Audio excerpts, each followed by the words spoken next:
বহু লোকের পরিশ্রমে, বিভিন্ন রাজনৈতিক দলের অংশগ্রহণে আমরা যে ঐকমত্যে পৌঁছেছি, বেসিক্যালি প্রায় ৮০-র উপরে সংস্কারে, তার ভিতরে বেসিক কতগুলো পয়েন্টস আছে যেটির সংখ্যা ১৯টির মতো, এবং এখানে আমরা সকলেই সিগনেচার করেছি। এখন যেটা প্রয়োজন সেটা হচ্ছে এটাকে আইনি ভিত্তি দেওয়া, এটাকে ইমপ্লিমেন্ট করা, এবং এই সনদের মাঝে যেগুলো আগামী নির্বাচন সংশ্লিষ্ট সেগুলোকে আগেই পাশ করিয়ে তার ভিত্তিতে নির্বাচন দেওয়া, সেটা হচ্ছে ইম্পর্টেন্ট।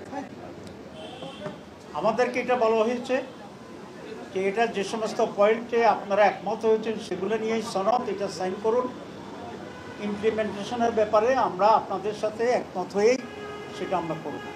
আমরা আজকে এটা বাস্তবায়নের জন্য ওনার দৃষ্টি আকর্ষণ করেছি, উনি আমাদের সাথে একমত হয়েছেন যে এটা বাস্তবায়ন যদি না হয় তাহলে এই পরিশ্রম তো পণ্ডশ্রম ছাড়া কিছু নয়। তো সে কারণে উনি বলেছেন আমি যথাযথ উদ্যোগ নেব। আমরা সেখানে বলেছি একটি আদেশের মাধ্যমে এটাকে সাংবিধানিক মর্যাদা দিতে হবে। এটা কনস্টিটিউশন নয়, এটা হচ্ছে এক্সট্রা কনস্টিটিউশনাল অ্যারেঞ্জমেন্ট, যেটা কোনো সরকার এরকম একটি পরিস্থিতি পড়লে দেওয়ার এখতিয়ার রাখে। এবং উনি আমাদের সাথে একমত হয়েছেন যে একটা আদেশের মাধ্যমে এটা হবে। কারো কারো কাছে এটা কেউ বলেছেন অধ্যাদেশ দেওয়ার জন্য, অধ্যাদেশ খুব দুর্বল, অধ্যাদেশে এগুলার সাংবিধানিক মর্যাদায় যাওয়ার মতো স্ট্রেংথ অধ্যাদেশে নেই, কিন্তু আদেশ ইজ ইকুইভ্যালেন্ট টু সাংবিধানিক পরিবর্তন, পাওয়ার এবং অথরিটির দিক থেকে। ইতিমধ্যে অনেক এক্সপার্ট কমিটি, ঐকমত্য কমিশন তৈরি করেছে, তারা বৈঠক করেছে। আমরা আমাদের এক্সপার্ট কমিটির সাথে বসেছি, আমাদের এক্সপার্ট কমিটি আবার ঐকমত্য কমিশনের এক্সপার্ট কমিটির সাথে বসছে, এখনও সেই বসা অব্যাহত আছে, এবং সকলেই এই পরামর্শ দিয়েছেন যে একটি আদেশের মাধ্যমেই এটাকে বৈধতা দিতে হবে, আর সেই আদেশের উপরেই গণভোট হবে। আমরা এটা ক্লিয়ারলি বলে আসছি, উনি আমাদের কথা কনভিন্সড হয়েছেন বলে আমাদের মনে হয়। আমরা আশা করি তিনি সেদিকে যাবেন। ২ নম্বর, আমরা গণভোটের ব্যাপারে বলেছি। আপনারা জানেন গণভোটের ব্যাপারে বিএনপি কোনোভাবেই রাজি হচ্ছিল না প্রথম দিকে। আমরা এটা জোর দিয়েছিলাম, কিন্তু শেষ পর্যন্ত বিএনপি গণভোটে রাজি হয়েছে। আমরা বিএনপিকে ধন্যবাদ জানাই। এখন তারপরেও তারা একটা জটিলতা তৈরি করার চেষ্টা করছে, সেটা হচ্ছে গণভোট এবং জাতীয় নির্বাচন একদিনে হইতে হবে। দুটো একেবারে আলাদা জিনিস। একটা হচ্ছে জাতীয় নির্বাচনে জনপ্রতিনিধিরা নির্বাচিত হয়ে দেশে কারা সরকার চালাবে সেটা সিদ্ধান্ত হবে, আর গণভোট হচ্ছে আমাদের কতগুলো রিফর্মস, সংস্কার, সেগুলো কিভাবে সরকার পরিচালনা হবে, কিভাবে নির্বাচন সুষ্ঠু হবে, কিভাবে প্রধানমন্ত্রীর ক্ষমতা থাকবে, এসব মৌলিক বিষয়। এটার সাথে এটার কোনো রিলেশন নেই। সেই জন্য আমরা বলেছি গণভোটের মাধ্যমে রিফর্মস কমিটি আলাদাভাবে এটাকে পাশ করতে হবে। জনগণ যদি চায় রেফারেন্ডামে, জনগণ যদি হ্যাঁ বলে পাশ হয়ে গেল, জনগণ যদি না বলে পাশ হবে না, কারণ এটা জনগণই সর্বোচ্চ ক্ষমতার মালিক। আর যদি জনগণ হ্যাঁ বলে তাহলে সেটার ভিত্তিতেই নির্বাচনের সাথে সম্পৃক্ততা আছে, যেমন আপার হাউস। তো আপার হাউস ইলেকশন হবে। এখন যারা বলছেন একসাথে হবে, তাহলে আপার হাউস ইলেকশন কখন হবে? এটা যদি পাস হয়ে যায় সে একটা জটিলতা। তারা বলছেন যে লোয়ার হাউসে যে ভোট হবে সেই ভোটকে আমরা গণে আপার হাউসের লোক মানাবো। তো আপার হাউসে তো ভোটে হইল না, আপনি এক ভোট দিয়ে আরেকটা স্টেজে আপনি কীভাবে করবেন? এটা আইনগত বৈধ নয়। কেউ যদি এটা চ্যালেঞ্জ করে এটা বাতিল হয়ে যাবে। এটা হচ্ছে আপনার বাচ্চা হওয়ার আগেই নাম রেখে দেওয়ার অবস্থা, ছেলের নামে আপনি জানেনও না, ঠিক আছে? তো ততক্ষণ পর্যন্ত তো আপনার আপার হাউস হইলই না ভোট পর্যন্ত, তো আপনি কাকে ভোট দিবেন আপার হাউস? তো সেই জন্য এগুলো একটা, আবার যেহেতু তারা গণভোট চায় নাই, জনগণের চাপে সেন্টিমেন্ট দেখে তারা রাজি হয়েছে, কিন্তু প্যাঁচ একটা লাগাই রাখছে। আবার আমরা বলে আসছি যে কোনো প্যাঁচ ট্যাঁচ এখানে আমরা বুঝি না। সহজ সরলভাবে গণভোট আগে হইতে হবে, আলাদা বিষয়। এটা যদি হ্যাঁ হয় এর ভিত্তিতে নির্বাচন, এটা যদি না হয় এটা মাইনাস করে নির্বাচন, খুব সোজা জিনিস।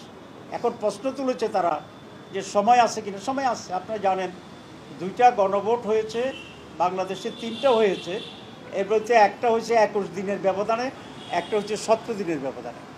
আমরা বলেছি নভেম্বরের লাস্টে গণভোট করেন, প্রায় 1 মাসের বেশি সময় আছে। তারপরে আরও 2.5 মাস থাকবে জাতীয় নির্বাচনের জন্য। সুতরাং এখানে সময়ের কোনো সমস্যা নয়।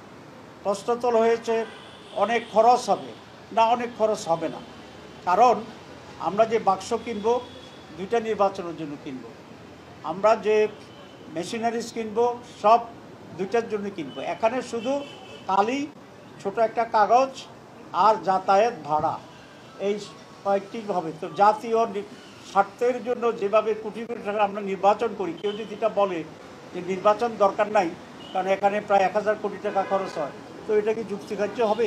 হবে না।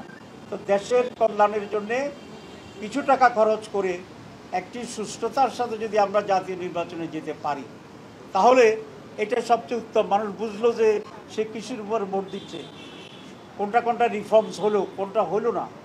এই জন্য 3 নম্বর প্রশ্ন জটিলতা তৈরি করছে যে পয়েন্টস অফ ডিসেন্ট, যেটা নোট অফ ডিসেন্স, যেটা তো নোট অফ ডিসেন্স বা পয়েন্ট অফ ডিসেন্ট যেটা আছে, এটা রেফারেন্ডার কোনো সাবজেক্ট হইতে পারে না।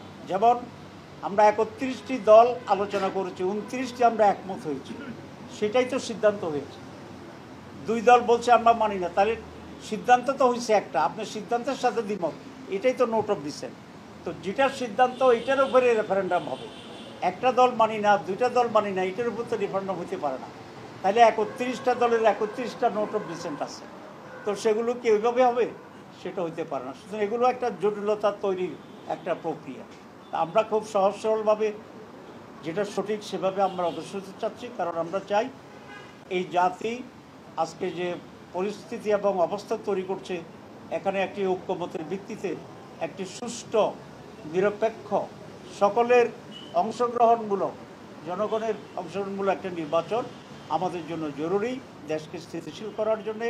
এই জন্য কোনো ধরনের জটিলতা তৈরি না করে আমরা সবাই মিলে যেন ফেব্রুয়ারিতে একটা আনন্দময় নির্বাচনে যেতে পারি, সেইভাবে আচরণের জন্যই আমি সকল রাজনৈতিক দলের প্রতি আমি আহ্বান জানাচ্ছি।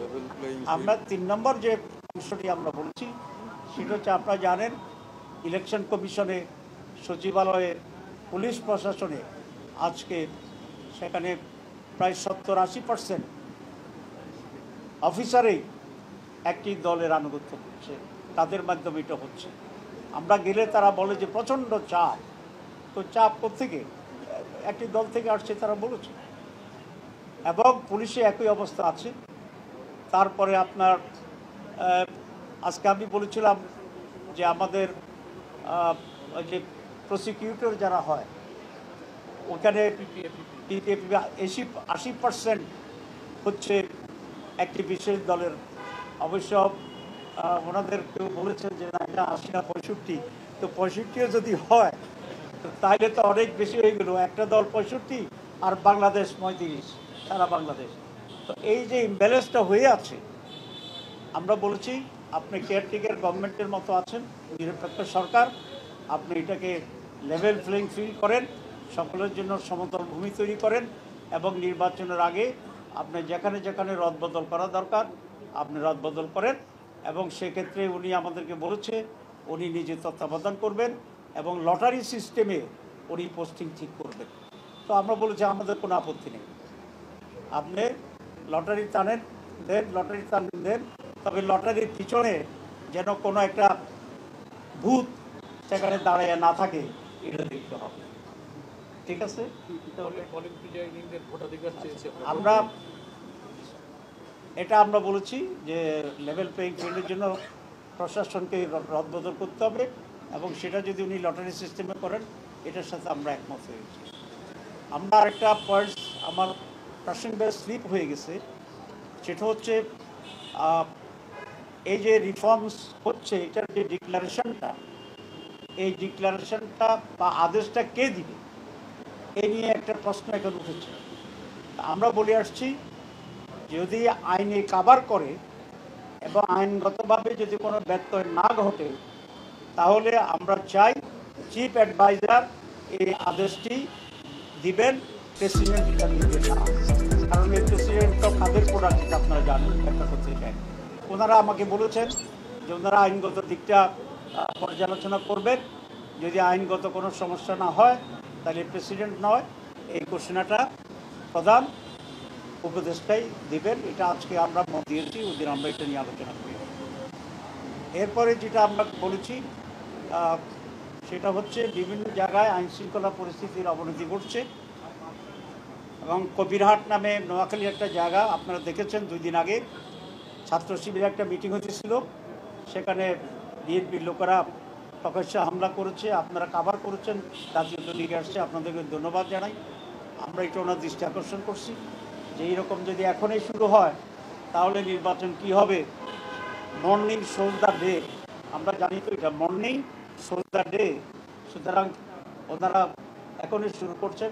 আমরা বলছি এটা থামান, এটা যদি আপনি না থামাইতে পারেন তাহলে নির্বাচন নিয়ে সংশয় তৈরি হবে, অনিশ্চয়তা তৈরি হবে।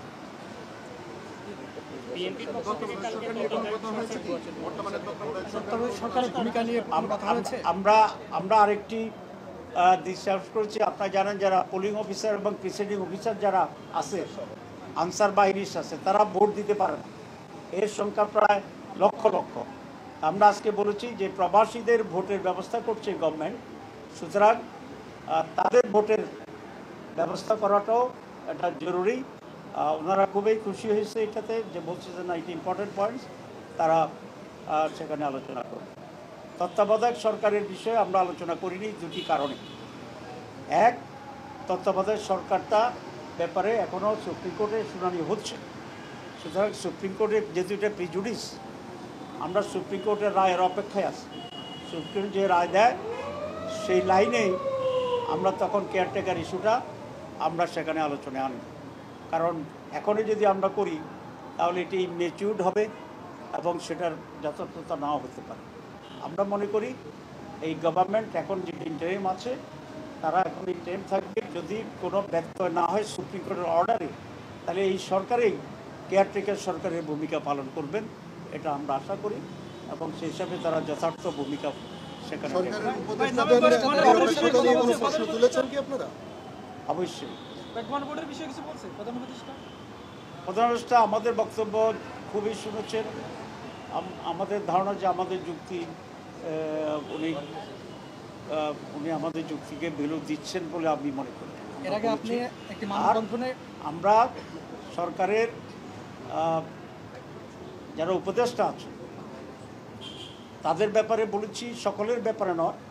আমরা বলেছি কিছু কিছু লোক আপনাকে বিভ্রান্ত করে, আপনার প্রতি আমাদের আস্থা আছে, কিন্তু আপনার কিছু লোক আপনার পাশে আপনাকে বিভ্রান্ত করে এবং ওরা কোনো একটা দলের পক্ষে কাজ করে। আমরা মনে করি তাদের ব্যাপারে আপনাকে